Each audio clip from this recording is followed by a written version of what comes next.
What's up, Day Oneers? I'm back. I had to get something new because I am a big history nerd.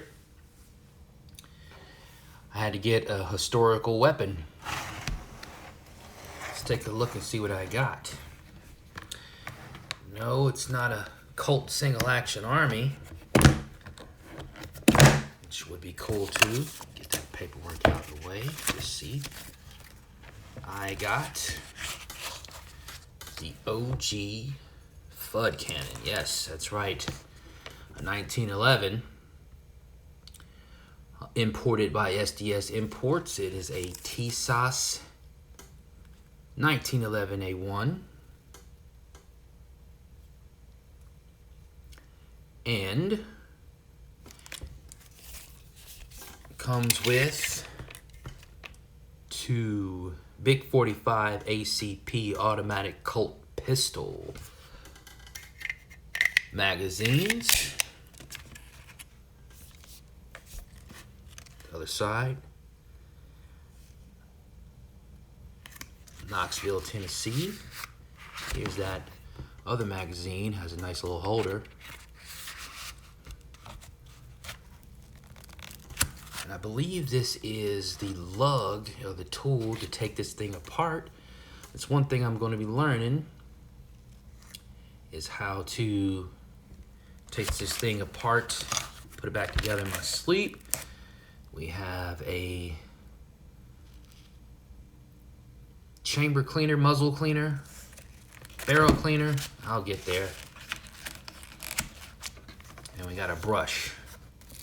And back here, have the good old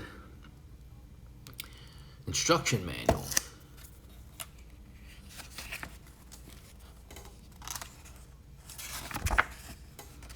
So one thing I plan on doing with this is just having a whole lot of fun with it, really. I'm going to upgrade the parts a whole lot.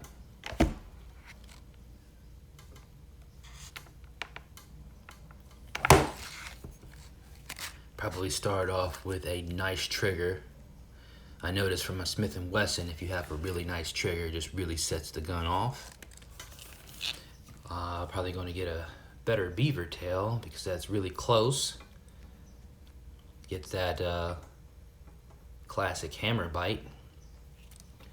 And go from there.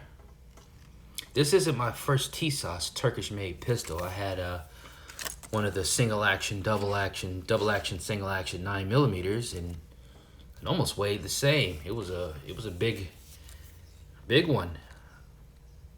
Very little recoil though.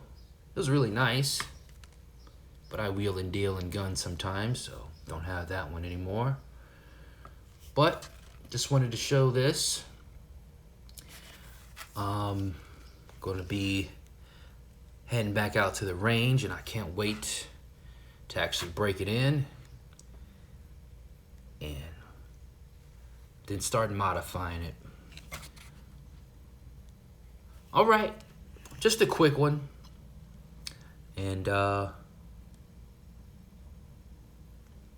see you next video.